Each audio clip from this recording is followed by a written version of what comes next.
علیکم. پروگرام ہو کیا رہا ہے کے ساتھ میں ہوں شازیہ خان. پروگرام میں سب سے پہلے بات ہوگی گزشتہ روز ہونے والی آرمی چیف اور وزیر اعظم کی ہائی لیول میٹنگ کی. اس سے پیدا شدہ تشویش اور بے چینی، کیا اس کا کوئی حل ہے یا صورتحال مزید خراب ہو سکتی ہے؟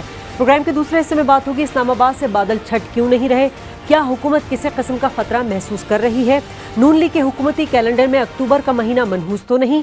اور پروگرام کے آخری حصے میں بات ہوگی مسلم لیگ نون کی جمہوریت، میاں نواز شریف دوبارہ پارٹی کے صدر منتخب، بجلی کا بحران ختم کرتے کرتے گیس کی لوڈ شیڈنگ بھی شروع، اب حکومت بجلی کے ساتھ ساتھ گھریلو گیس بھی بند کر دے گی.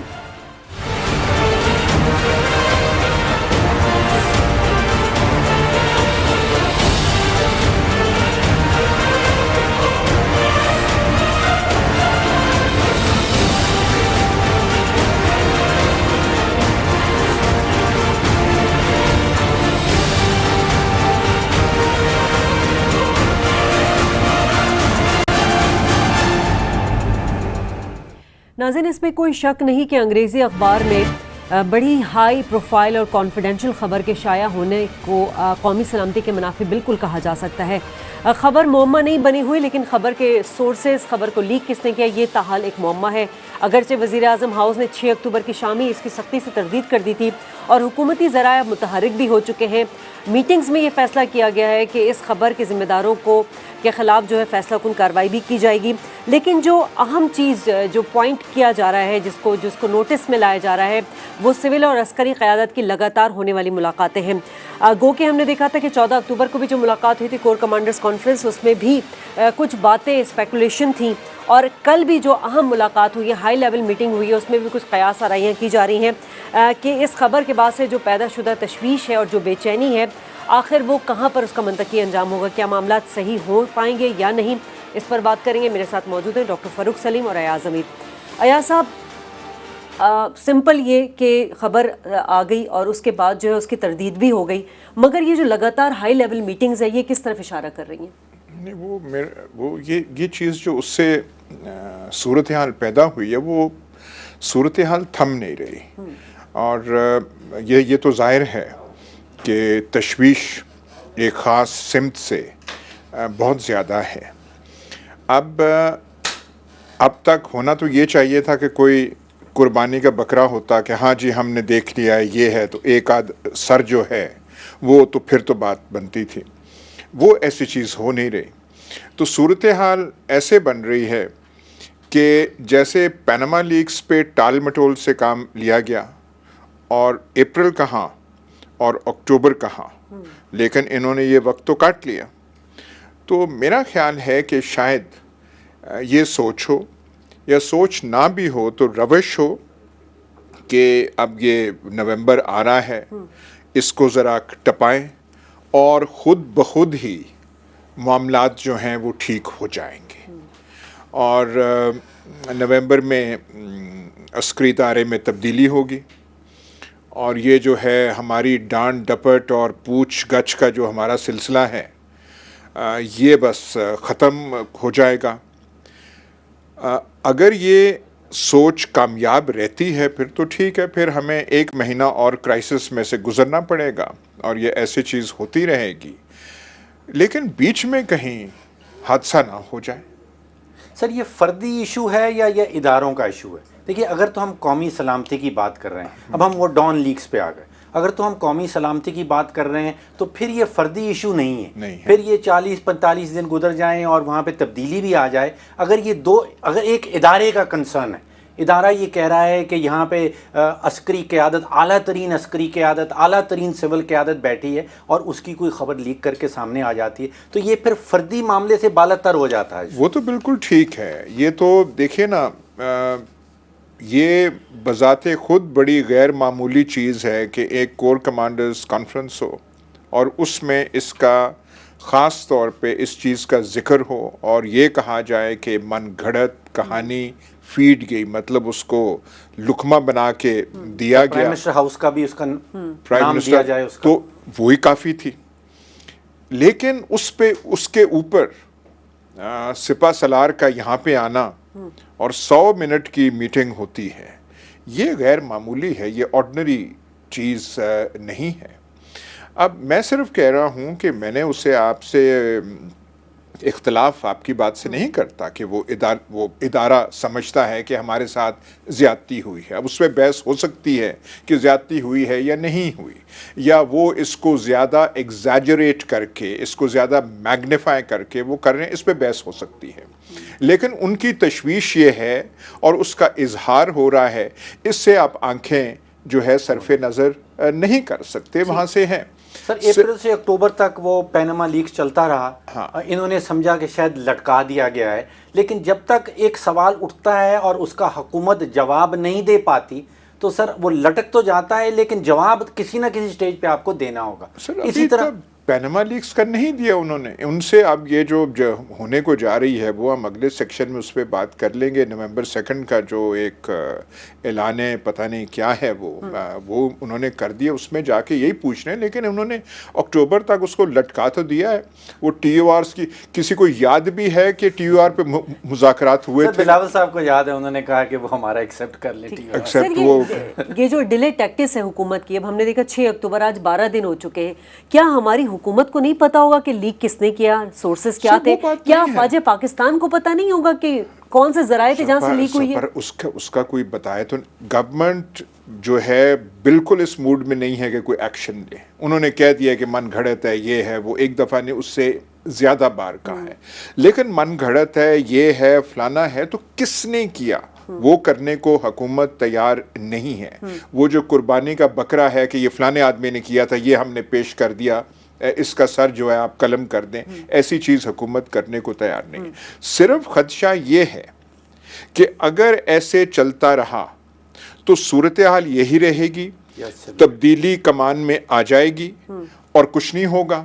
اور آپ بالکل ٹھیک کہہ رہے ہیں کہ ایک ادارے کی بات ہے, لیکن جب چینج آف کمانڈ ہوتی ہے, چینج آف کپتان جب ہوتا ہے, اس میں ایک پھر آپ کہتے ہیں ٹھیک ہے. سر تین مطالبات آ رہے ہیں. وہ کہہ رہے ہیں کہ ذمہ وار اشخاص جو ہیں ان کا تعین کیا جائے, ڈٹرمنیشن کی جائے کہ یہ کس نے کیا ہے, اور پھر ان کے خلاف کوئی ایکشن لیا جائے. اور ساتھ ہی ساتھ اس کو کہہ رہے ہیں کہ یہ ٹائم باؤنڈ بھی ہے, یعنی کہ یہ محدود ٹائم آپ کو دیا گیا. پہلے 5 دن کی بات جو سامنے آ رہی تھی, اٹھائی جا رہی تھی کہ 5 دن کے اندر آپ نے یہ والا فیصلہ کرنا ہے. دیکھیے صاحب, کوئی بھی مجھے یاد نہیں ہے کہ پچھلے 10-12 سالوں میں کوئی ایسی خبر چھپی ہو جس کے سامنے پھر 3 تردیدیں آئی ہوں اور اس کے بعد کور کمانڈرز نے میٹنگ کی ہو, اور اس کے بعد پھر پرائم منسٹر صاحب کی اور chief of the army staff کی میٹنگ ہوئی ہو. سر وہ سینیٹر مشاہد اللہ صاحب کو آپ کو اگر یاد ہو, وہ ایک کوئی کہا جاتا تھا کہ اسکرپٹ پڑھ دی ہے, اور اس میں وہاں پہ وہ قربانی کا بکرا بن گیا. اتنا اسٹرانگ میسج جو ہے یہ پہلے میں نے نہیں دیکھا. ٹھیک ہے, ریٹائرڈ بریگیڈیئر محمود شاہ صاحب موجود ہیں, دفاعی تجزیہ کار ہیں. بہت شکریہ محمود شاہ صاحب. یہ خبر جب سے شائع ہوئی ہے 6 اکتوبر سے آج 12 دن ہو چکے ہیں, 3 تردیدیں, اتنی ساری ہائی کمانڈ کی میٹنگز سول اور عسکری قیادت کی, کیا مقاصد ہو سکتے ہیں اور کیا مقاصد پا لیے گئے جس نے لیک کی ہے؟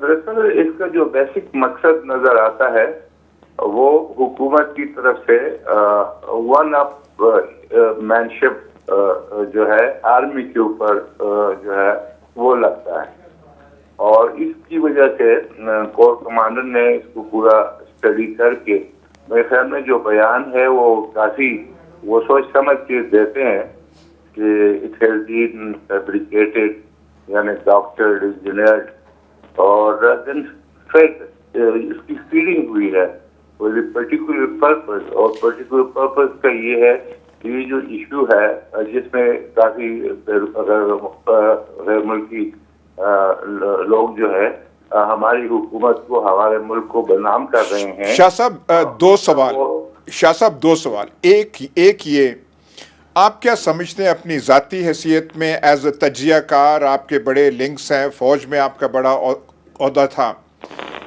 یہ سچویشن سیریس ہے, کتنی سیریس ہے؟ دراصل یہ کافی سیریس ہے, اور اگر حکومت اس کو ٹال مٹول کرتی ہے تو اس کی ایفیکٹس یہ نہیں ہے کہ ابھی ہوں گے, اس کے ایفیکٹس بعد میں بھی ہو سکتا ہے. جو actually chief of army staff ہے وہ کنوے کر رہے ہیں کہ آرمی کے مورال کے اوپر اس کا کیا اثر پڑا ہے. یعنی راحیل شریف صاحب شاید خود بڑے شریف آدمی ہو اور وہ اس کے اوپر خود اپنا ذاتی رائے کوئی نہ رکھتے ہوں, لیکن یہ ہے کہ ان کے اوپر دباؤ ہوگا. अंडर कमांड की तरफ से, कोर कमांडर्स की तरफ से, और डेफिनेटली वो नीचे से जो शाह साहब, हम सब जानते हैं कि चीफ जो हैं वो नवंबर की आखिर में जा रहे हैं, वो तशवीश का इजहार करते रहें और पहुंचाते रहें या हुकूमत को, लेकिन हुकूमत कुछ नहीं करती और नवंबर आके ख़त्म होता है, तो उसका मतलब फिर क्राइसिस बाद में देखा जाएगा। दिल्ली हुनूस दूरस्त, वो तो बाद में, फिर बाद की बात होगी, बादल तो फिर छट जाएंगे। दरअसल अगर आप स्टडी करें प्रीवियस हिस्ट्री को, ये नवाज शरीफ साहब ने जहांगीर करामत साहब को बगैर सफिशिएंट रीजन उसको रिमूव किया था। उन्होंने कुछ नहीं कहा और उन्होंने अपना इस्तीफा पेश कर दिया। सब्सिक्वेंटली जब परवेज मुशर्रफ साहब करना ये चाहते थे और दबाना चाहते थे प्राइम मिनिस्टर को, तो आर्मी कमांड में वो चीज पहले से मौजूद थी उनके दिमागों में। ठीक, मैं समझता हूं कि यही चीज है जो मैं कह रहा हूं कि इसका अगर इमीडिएट इफेक्ट ना हो तो आर्मी मोराल के ऊपर जो इफेक्ट है वो नेक्स्ट 1-2 सालों में कहीं ठीक है। आपसे साहब इंस्टीट्यूशनल मेमोरी की या शायद बात कर रहे हैं कि इदारे की अपनी एक ज़हनियत और उसकी याददाश्त रह जाती है। अच्छा डॉक्टर साहब, हम यहाँ और महमूद शाह साहब, यहाँ ब्रेक लेना ज़रूरी है, ब्रेक लेंगे फिर आपसे इसी सवाल का जवाब लेंगे, हमारे साथ रहिएगा।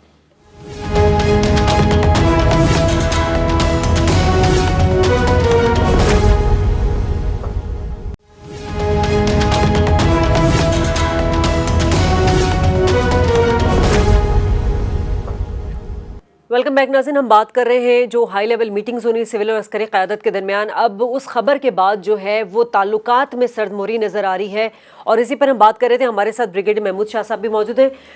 महमूद शाह साहब, ब्रेक से पहले डॉक्टर फ़ारूक सलीम ने आपसे सवाल किया था। जी ब्रिगेडियर साहब, आप इंस्टीट्यूशनल मेमोरी की बात कर रहे हैं कि वो एक इदारे की याददाश्त में बाकी चीज़ रह जाएगी और उसको भूल नहीं पाएंगे।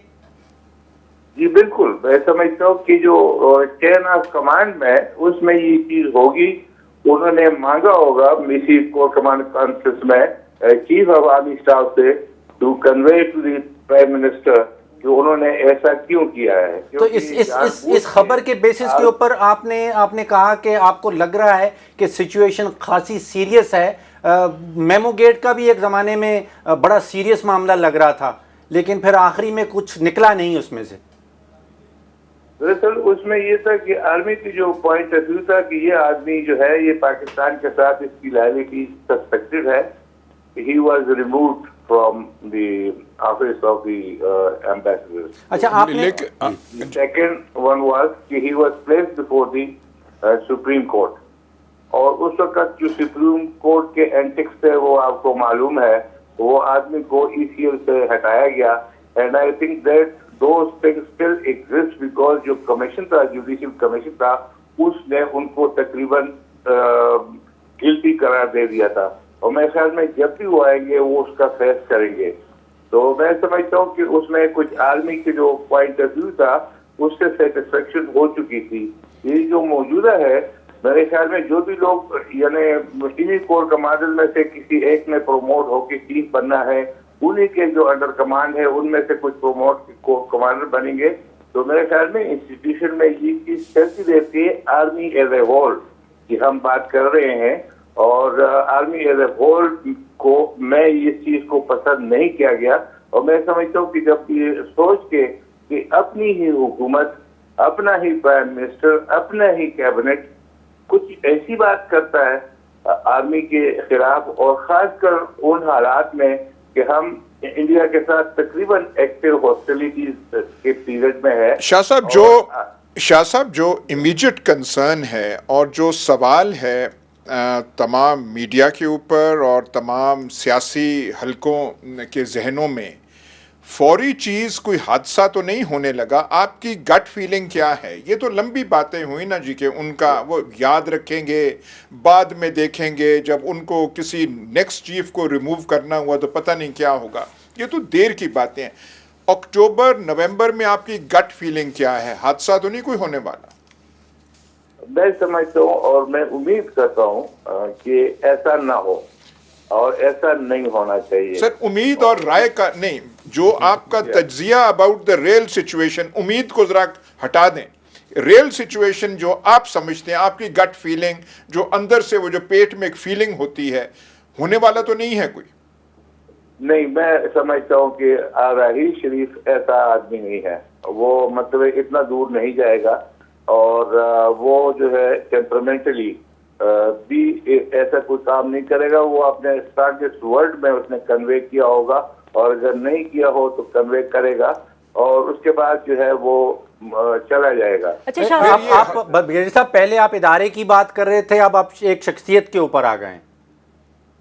आपने कहा कि ये तो इदारे का इशू है, ये रियली किसी एक शख्स का इशू नहीं है।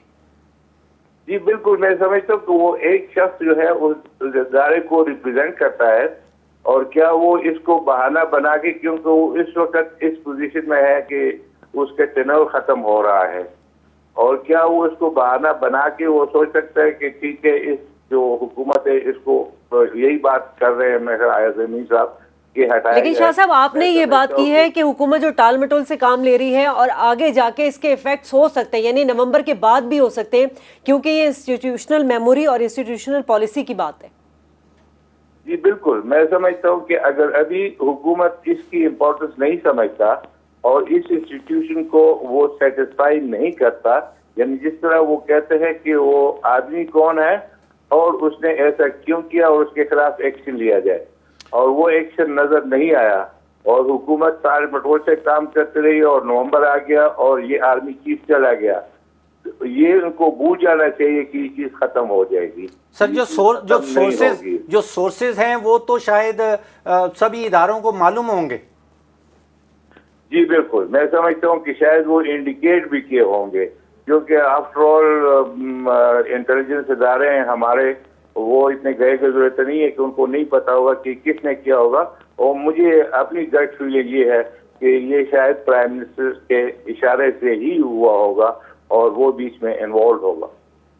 तो आपकी बातों को तो फिर मेरा ख्याल है कि जिम्मेदार हलकों में हुकूमत की तरफ से एक किस्म की खुशखबरी समझा जाएगा कि फ़िलहाल तो हादसा होने वाला नहीं, बाद में देखा जाएगा। ये तो फिर ठीक, अच्छी बात है उनके लिए। मेरे ख्याल में इतना भी नहीं है कि केयरफुली, मैं समझता हूँ कि केयरफुल आदमी है राहील शरीफ साहब, शायद इतनी दूर तक वो ना जाए। एक डेमोक्रेटिकली इलेक्टेड गवर्नमेंट जितनी भी खराब है या जो कुछ भी मसले हैं, शायद कोई इनडायरेक्ट चीजें भी हो सकती हैं। मतलब ये जो मीटिंग्स हो रही हैं, ये जो हाई लेवल की मीटिंग्स हो रही है, इसमें क्या हमारी फौजी क़यादत की तरफ से तो कोई दो टोक रद्द-ए-अमल दिया गया है?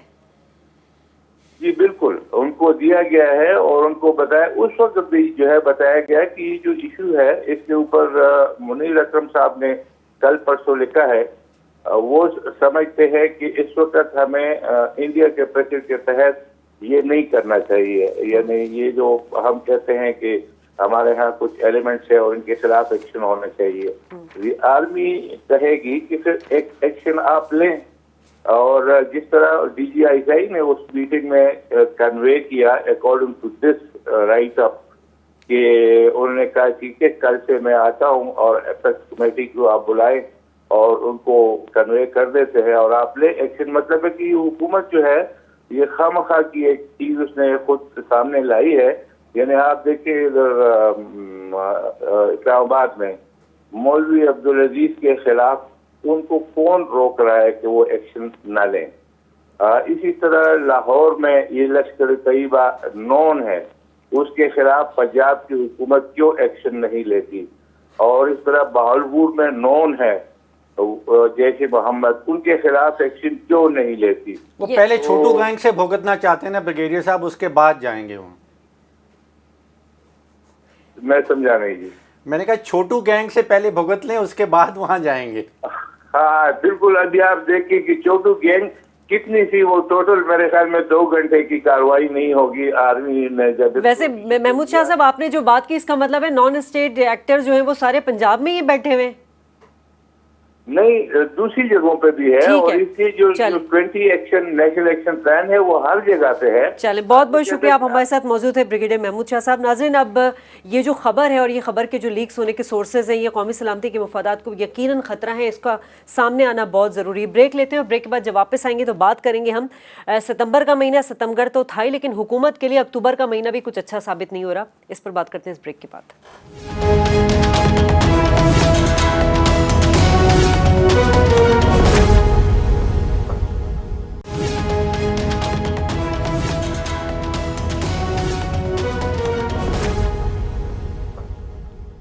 ویلکم بیک ناظرین۔ پیناما لیکس ہم نے دیکھا، پھر ڈان لیکس ہم نے دیکھا، پھر اسلام آباد میں عمران خان صاحب کی الغار جو ہے 2 نومبر کو، کیا یہ حکومت کے لیے درد سر بنی ہوئی ہے؟ ایاز صاحب، کیا لگتا ہے آپ کو؟ ہم سن رہے تھے مارچ سے کہ مارچ ہوگا، لانگ مارچ ہو جائے گا حکومت کا، مارچ بھی آیا، اگست بھی گزر گیا، سپٹمبر بھی گزر گیا، اب اکتوبر آ گیا ہے۔ دیکھیں پرابلمس تو ہیں، ایک تو یہ خود ساختہ جو ایک بحران پیدا کیا ہے، وہ جو آپ ڈان لیکس کہہ رہی ہیں آپ، وہ پتہ نہیں کیوں کیا، کیا وہ مقصد حاصل کرنا چاہتے تھے، غیر دانستہ طور پہ ہو گیا، یا کوئی مقصد تھا تذلیل کرنے کا، تھوڑا نیچا دکھانے کا، اس کے بارے میں ہم اسپیکولیٹ کر سکتے ہیں۔ ایک سپریم کورٹ میں ہیئرنگ آ رہی ہے، وہ کل پرسوں 20 تاریخ پرسوں وہ شروع ہو رہی ہے۔ Judicial commission election rigging charges پہ بھی بنے تھے، وہاں معاملہ گیا تھا، لیکن اس سے کچھ سوائے بائی الیکشنز کا کچھ اور نہیں ہوا تھا، تو ہمیں پتہ نہیں ہے کہ اس کا کیا ہوگا۔ اور ایک جوڈیشل جو ایک چیز ہے اس کے بارے میں ہم اسپیکولیٹ بھی نہیں کر سکتے، نہ مناسب ہے، لیکن ایک گورنمنٹ کے لیے ایک مائنر پرابلم ہے، ٹھیک بھی ہو سکتا ہے۔ پھر وہ رہ جاتا ہے جو عمران خان کا جو مارچ ہے اسلام آباد پہ، ڈاکٹر صاحب بہت ڈیپینڈ کرے گا کہ وہ موبلائز اتنے لوگوں کو کر سکیں گے یا نہیں، اور حکومت اسے سیبوٹاج یا تھواٹ یا روکنا چاہتی ہے اس مارچ کو، تو نرمی، سختی، حکمت عملی، سوچ کیا وہ کرے گی، تو یہ ہمیں پتہ نہیں ہے۔ یہ ہوا میں چیزیں ہیں، بادل ہمیں نظر آتے ہیں، لیکن پتہ نہیں ان بادلوں میں سے کچھ ہے یا یہ ہٹ جاتے ہیں، چھٹ جاتے ہیں۔ سچویشن کنفیوزڈ ہے، انسرٹن ہے، ایک حد تک تھوڑی سی خطرناک بھی ہے، لیکن یہ بہت دو چیزوں پہ ڈیپینڈ کرتا ہے۔ اب ہم نے وہ پوچھا تھا، انہوں نے میرے خیال جو ہمارے اینالسٹ تھے بریگیڈیئر شاہ صاحب، انہوں نے صاف کہہ دیا کہ جی میرے اندازے کے مطابق کوئی ایسا نہیں ہونے والا، وہ رہے گا، ذہن میں رہے گا، وہ بعد کی باتیں ہیں، اگر ایسا نہیں ہوتا تو پھر یہ دو چیزیں، لیکن یہ سارا ملا کے یہاں تعلقات خراب، یہاں پہ تشویش، وہاں پہ کیسز، پیناما لیکس نہیں جا رہا کہیں، اور پھر یہ اسی تناظر میں وہ جو ہے یہ بنتا تو ڈینجرس سچویشن ہے۔ یہ اسلام آباد کے ایک طرف تو پہاڑیاں ہیں اور باقی طرف سے بادل جو ہیں وہ کم نہیں ہو رہے، وہ مزید گھنے ہوئے چلے جا رہے ہیں۔ لیکن ایک تو پہلے پیناما لیکس کا معاملہ چل رہا تھا اور وہ بھی اب دو رخ اختیار کر گیا تھا، ایک آپ نے بتایا کہ وہ عدلیہ میں چلا گیا ہے، سپریم کورٹ کی تاریخ لگی ہوئی ہے، اور اسی کے اوپر عمران خان صاحب جو ہیں وہ مارچ کرنا چاہ رہے ہیں، اور یہ تیسرا جو انہوں نے خود ساختہ آپ نے کہا کہ وہ ڈان لیکس ساتھ میں شروع ہو گیا، تو اب وہ بادل پہلے صرف پیناما لیکس کے تھے، اب ڈان لیکس کے بھی اس کے اوپر آ گئے ہیں، یہاں پہ قومی سلامتی کے ادارے بھی بیچ میں انوالو ہو گئے ہیں۔ سر پی ایم ایل این کے لیے بڑا مشکل ایک ڈیسیژن ہوگا کہ اگر مارچز کو روکیں تو کیسے روکیں تو تصادم نہ ہو جائے، اگر نہ روکیں تو شاید بے شمار لوگ اکٹھے ہو جائیں، تو سر وہ کرٹیکل ڈیسیجنز جو ہیں بہت سارے وہ پی ایم ایل این کو کرنے پڑیں گے۔ اب ایسے حالات میں جہاں پہ اپوزیشن اور حکومت کا اتنا شدید قسم کا، سنگین قسم کا جھگڑا ہو جاتا ہے، تو تین قسم کی آپشن سامنے آتی ہیں، یا تو کوئی سالس بیچ میں ڈل جاتے ہیں، تصفیہ ہو جاتا ہے، کوئی مڈل گراؤنڈ دے دیا جاتا ہے، کچھ لین دین ہو جاتا ہے، وہ یہاں پہ ہوتا ہوا نظر نہیں آتا، تو پھر دوسری آپشن یہ ہے کہ یہ شاید فزل آؤٹ ہو جائے، جیسے آپ نے کہا کہ اگر لوگ ہی زیادہ نہ آئیں تو شاید یہ مارچ ہی فزل آؤٹ ہو جائے، اور تیسرا یہ ہے کہ اگر لوگ بھی زیادہ آ جائیں پھر کسی تصادم کا خطرہ شروع ہو جاتا ہے۔ آپ کو یاد ہوگا جب ہم ڈسکس کر رہے تھے کہ رائے ونڈ میں جو ہونے والا جلسہ تھا، تو تب بھی ہم یہی کہہ رہے تھے جی بہت اس پہ منحصر ہے کہ وہاں پہ لوگ اکٹھے کر سکتے ہیں یا نہیں۔ میں ذاتی طور پہ मैं जलसों पे जाता रहा हूँ और इस उम्र में भी जाता हूँ, पर मैंने समझा था रायविंड में लोग इकट्ठे नहीं होंगे, जी। तो मैंने वहाँ लाहौर जाने की प्लान ही नहीं बनाई। हालांकि शौक होता है कि बड़ा, पर मैंने कहा ये ऐसा ही होगा जैसे उनका कराची में जलसा नाकाम हो गया था, एक लाहौर में चेयरिंग क्रॉस पे किया था, वो कोई इतना बड़ा शानदार नहीं था। तो ये गैर मुतवक्को तौर पे रायविंड वाला जो है इतना बड़ा। अच्छा सर, ये जो हम खतरे की बात कर रहे हैं तो आप क्या समझ रहे हैं? आज हमने वजीर आजम साहब को सुना भी, बड़े ही वो कॉन्फिडेंट भी थे, जारहाना अंदाज भी था, कुछ को उन्होंने काउंटर भी किया कि जी वो जो डुगडुगी बजाने वाले वो हर दौर में आते हैं, तरक्की करने लगते हैं, तरक्की करने लगते हैं। तो खान साहब को भी तनकीद का निशाना बनाया। उन्होंने दो तरफ बराह रास्त इशारा किया। एक डुगडुगी बजाने वाले पे क्या 2014 वाला धरना उनको याद आ रहा है कि इस्लामाबाद जो है 2 नवंबर को वो सूरत हाल होगी, डुगडुगी बजाने से वो उनका मतलब है। दूसरा है खान साहब की तरफ भी मतलब है कि हम सड़कें बना रहे हैं, वो सड़कें नापे चले जा रहे हैं। देखिए पर लेकिन देखें उन्होंने वो कर दिखाया रायविंड में। अगर इस दफ़ा और ऐसी तैयारी मेरा ख्याल है पीटीआई की तारीख में इस किस्म की तैयारी नहीं वो कभी हुई। वो तो एक बड़ी मैस पार्टी तो बन गई थी, 2011 के बाद एक पॉपुलर मैस पार्टी बन गई थी, लेकिन तंजीम नाम की चीज़ और इसके किस्म की वो जो है ऑर्गेनाइजेशन की तरफ ध्यान देना, ये उसमें कोई नहीं था। वो तो चाय की प्याली पीने जाते थे, तो जब तक वो प्लेटें और वो मेज़ ना तोड़ जाएं तो वो एक पीटीआई का या बाकी जमातों को भी यही हाल है जो हमारी मैस पार्टीज़ हैं, पीपीपी हो, पीएमएल, नून हो, वो चाय की प्याली भी पीनी हो तो सर आप कह रहे हैं हम 200 दिन की तैयारी करके आएंगे। ये शायद एग्जैजरेशन हो। 200 दिन तो बहुत लंबा पीरियड होता है। हमारी तो हमने तो जंगें भी जो लड़ी हैं वो 17 दिन से ज़्यादा हम नहीं वो लड़ सके, तो 200 वो ज़्यादा है। लेकिन वो तैयारी कर रहे हैं और ये कि जी सर्दी का इंतज़ाम जो धरनों में बिल्कुल नहीं था।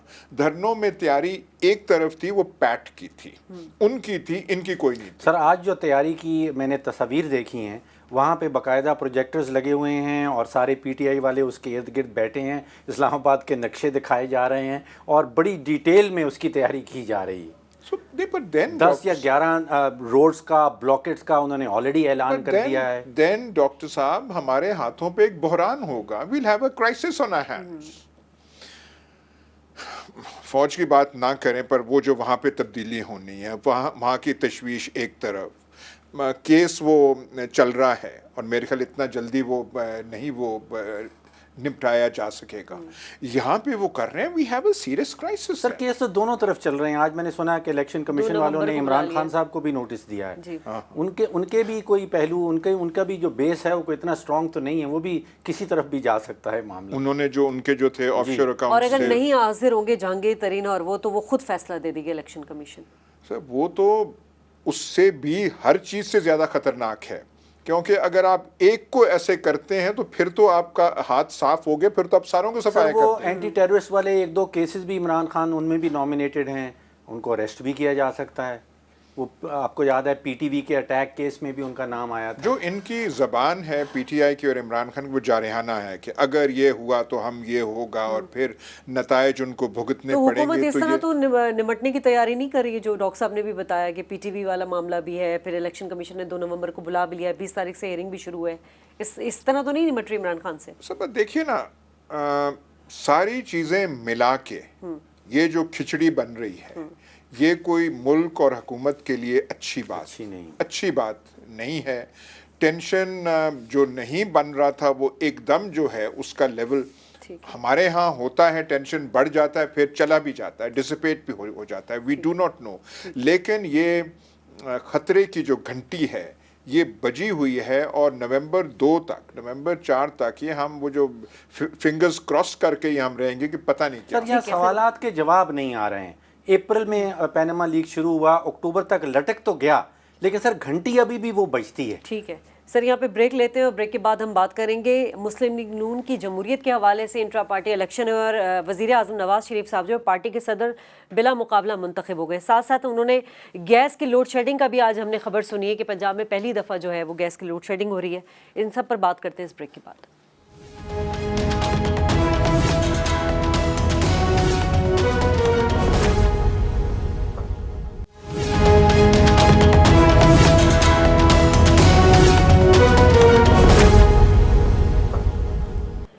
वेलकम बैक नाज़रीन। और आज हमने प्रोग्राम में बड़ी डिस्कशन की। हमने जो खबर है उसके लीक होने के बाद हुकूमत और सिविल और अस्करी क़यादत की मुलाकातों की बात की, जो ख़तरात है उस पर बात की। हमने बात की कि इस्लामाबाद से बादल छट क्यों नहीं रहे, और हम अब बात कर रहे हैं कि आज वज़ीर आज़म साहब ने जो खिताब किया, जो पुरजोश खिताब किया और जो मंसूबों की कामयाबियाँ गिनवाई हैं, साथ साथ उन्होंने कहा 2018 तक हम बिजली बहरान ख़त्म कर देंगे। मगर आज ही की ये खबर है अखबार में कि जी पंजाब में पहली दफ़ा सर्दियों में गैस की लोड शेडिंग भी हो रही है। तो अभी तो बिजली का बहरान ही सर पे था, अब गैस की लोड शेडिंग बहुत लंबी शादियत, रात को 10 से सुबह 5 बजे जी। और साथ साथ उन्होंने आलू की कीमत पे भी बात की कि आलू की कीमत जो है वो हमने 25 से 30 के दरमियान कर दी है, जबकि हकीकत ये है कि मार्केट में आलू 60 से 80 रुपए किलो बिक रहे हैं।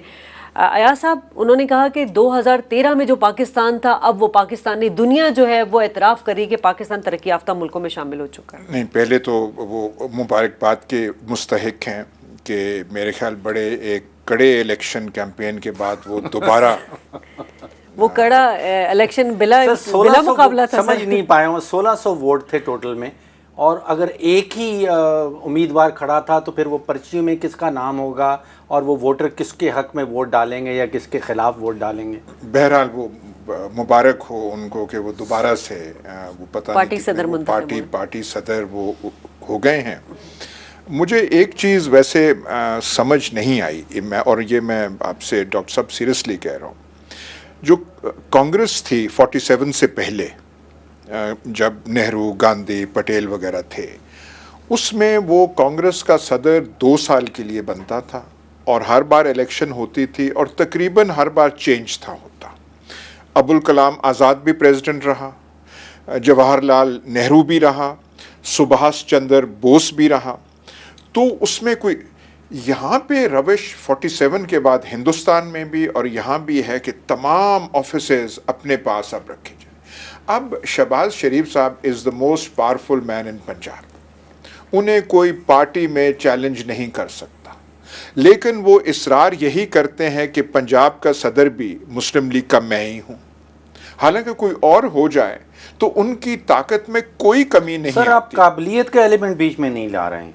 अगर PMLN में सबसे ज़्यादा काबिल शख्स वज़ीर आज़म साहब हैं तो फिर उनका हक बनता है। जी, वो तो आप वो इस दलील का तो कोई जवाब ही नहीं है, लेकिन थोड़ा सा आप दूसरों को भी शामिल करें। अब ये खबरें आ रही थी, अब मुझे नहीं पता कि पंजाब की सदारत किसको है, कि इस दफ़ा वहाँ पे एक बड़ी इनकलाबी तब्दीली पंजाब में आने वाली है कि शहबाज शरीफ साहब की जगह हमजा शहबाज जो हैं वो सदर बनने जा रहे हैं। अब ये जो है हमारी जमहूरियत, जो आपने टाइटल रखा है इस सेक्शन का कि नून लीग की जमहूरियत, और ये नून लीग हटा के आप हर जमात का नाम आप ले सकते हैं, यही कैफियत सर है। थोड़ा बहुत फ़र्क है, इस पे साइंटिफिक रिसर्च भी की है, बिलदाद की रिपोर्ट्स भी आई हैं। सर, पहली बात तो ये है कि जमहूरियत की जो डेफिनेशन है वो उसमें तीन उसके पिलर्स हैं, 3 उसके सतून हैं। इलेक्शंस के बगैर आप जमहूरियत नहीं कह सकते कि इलेक्शंस के बगैर कोई जमहूरियत बन सकती हो। इलेक्शन उसका बहुत मेन पिलर है, और उसका दूसरा पिलर जो है ज़िम्मेदार हुक्मरान, यानी कि रिस्पॉन्सिव हुक्मरान। अगर वोटर्स के ऊपर कोई मुसीबत पड़ती है तो हुकूमत को रिस्पॉन्सिवनेस दिखानी है, ज़िम्मेवारी दिखानी है, किसने ये काम उनके प्रॉब्लम्स हल करने हैं, और दूसरा जवाब दे, अकाउंटेबल हुकूमत। अब हमारे यहाँ जो जमहूरियत है उसमें सिर्फ इलेक्शन होते हैं, मतलब पिछले 30-40 सालों में 10 या 11 मरतबा इलेक्शंस करवा दिए हैं। इलेक्शंस आप हो जाएं, बाकी 2 सतूनों को आप भूल जाएं, तो 1/3 जमहूरियत जो है वो चल रही है। हमारे प्रॉब्लम्स का हल जो है वो ये नहीं है कि जमहूरियत को ख़त्म करना है, जमहूरियत और मज़ीद करनी है। मतलब ये 2 एलिमेंट जो जमहूरियत के हैं ये भी हमने ऐड करने हैं और जमहूरियत बढ़ानी है। अब जो इंटरनल जमहूरियत की आपने बात की सर, अगर पार्टी के अंदर जमहूरियत नहीं होती तो उसका इफ़ेक्ट ये होता है कि फिर पार्लियामेंट्स जो हैं ममालिक की वो बेमानी हो जाती हैं। फिर वो जो कानून साजी होती है उस मुल्क के अंदर वो वोटर्स के मुफाद में नहीं होती, वो लीडरान के मुफाद में शुरू हो जाती है। सर, ये नुकसानात हैं अगर आप डायनेस्टिक पॉलिटिक्स, मारूसी सियासत अगर आप करना चाहें। आप डॉक्टर साहब अपना लेक्चर जमहूरियत पे आप देते रहें, हमने तो यही करना है। और यहाँ पे जो अभी वो बने हैं सदर, तो आइंदा भी यही सदर बनेंगे, और पंजाब के सदर भी फैमिली में से रहेगा और बाकी भी ये रहेगा।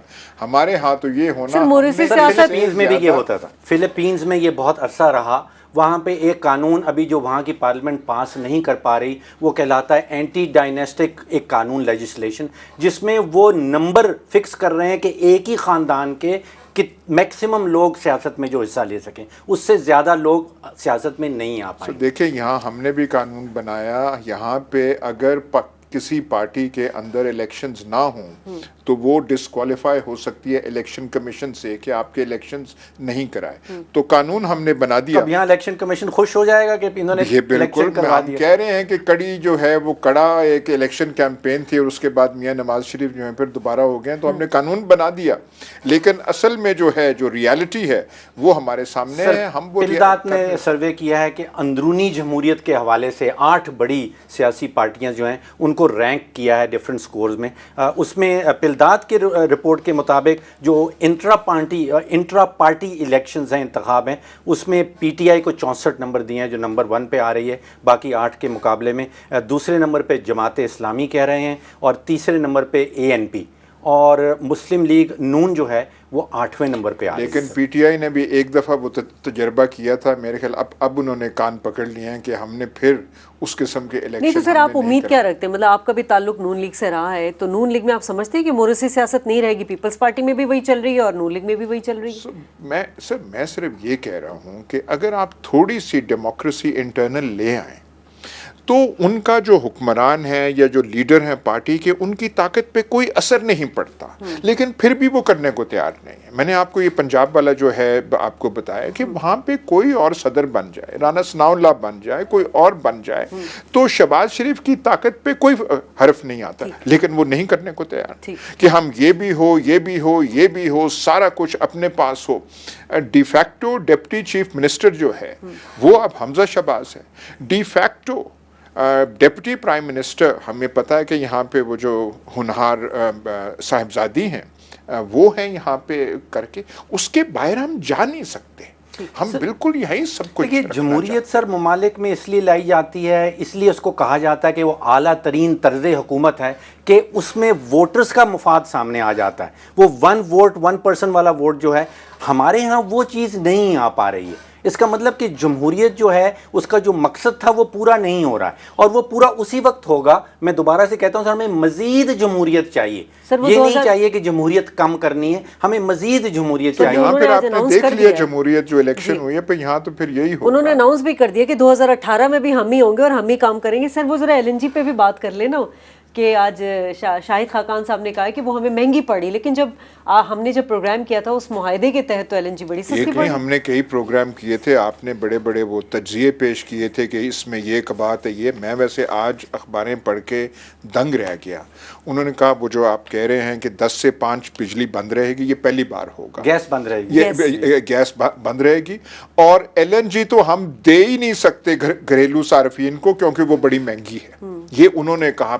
پہلے نوید سنائی جا رہی تھی کہ سستی ہے اور کوئی راستہ ہی نہیں ہے، اور یہ آئے گی قطر سے گیس تو پتہ نہیں کیا سارے معاملات حل ہو جائیں گے، سارے معاملات حل ہوں گے۔ آج بالکل اباؤٹ ٹرن یو ٹرن وہ ہے، لیکن آپ کے پرائم منسٹر نے کہہ دیا کہ آلو بھی 25 روپے ہو گیا، بازار میں پتہ نہیں کیا ہے۔ انہوں نے یہ بھی کہہ دیا ہے کہ 18 سے 10 روپے فی یونٹ بجلی ہوگی، حالانکہ میرے خیال اصل قیمت کچھ اور ہے۔ سر آپ کو اس وقت حکومت 200 سے 250 روپے فی یونٹ گیس گھریلو صارفین کو دے رہی ہے، اور LNG ہم خرید رہے ہیں تقریباً 800 روپے کی، $8 کی۔ اب آپ چاہتے ہیں کہ حکومت 800 کی خریدتے رہے اور آپ کو 200 روپے میں دیتی رہے، تو باقی 600 کون پورا کرے گا؟ تو تب تو یہی کہتے تھے کہ پتہ نہیں کون سی بہاریں آ جائیں گی جب یہ معاہدہ قطر سے دستخط ہم کر لیں گے، اور یہ جب اس کی فراہمی ہوگی تو پتہ نہیں کیا ہوگا۔ ٹھیک ہے۔ اچھا سر، یہ جو بجلی کی بات ہے وہ کہہ رہے ہیں کہ میں نے تو کبھی ٹائم فریم دیا ہی نہیں تھا کہ بجلی کی لوڈ شیڈنگ میں اس تاریخ کو ختم کر دوں گا۔ نہیں، اب وہ کہہ رہے ہیں کہ 2018 میں بجلی کی لوڈ شیڈنگ ہم ختم کر دیں گے، لیکن سر انسٹالڈ کیپیسٹی جو ہے 2014 سے 2015 2016 میں جو اکنامک سروے میں چھپی ہے وہ ریئلی تھوڑی سی کم ہو گئی ہے، اور بجلی کی پیداوار جو ہے وہ تقریباً وہی ہے جو آج سے 7-8 سال پہلے ہوتی تھی۔ اب پاپولیشن بڑھ رہی ہے، میں نہیں سمجھتا ہوں کہ کیسے فارمولا بنتا ہے کہ اگر پاپولیشن بڑھ رہی ہے، بجلی کی پیداوار وہیں پہ ہے، تو آپ کی لوڈ شیڈنگ کم تو نہیں ہو سکتی۔ لیکن فی الحال جو ہے یہ ساری اکنامکس اور معیشت کی باتیں ایک طرف، یہ جو سیاسی کرائسس ہے जो कि 2-3 महाजों पे चल रहा है, ये सबसे अहम है कि ये कहीं होता है, इसके बाद ही हम आगे चलिए जो है अयाज हम अमीर जा साहब आपका सकते हैं। बहुत शुक्रिया, डॉक्टर फ़ारूक सलीम आपका बहुत शुक्रिया। नाज़रीन, शाज़िया खान को इस प्रोग्राम से इजाज़त दीजिए, अल्लाह ने के बाद।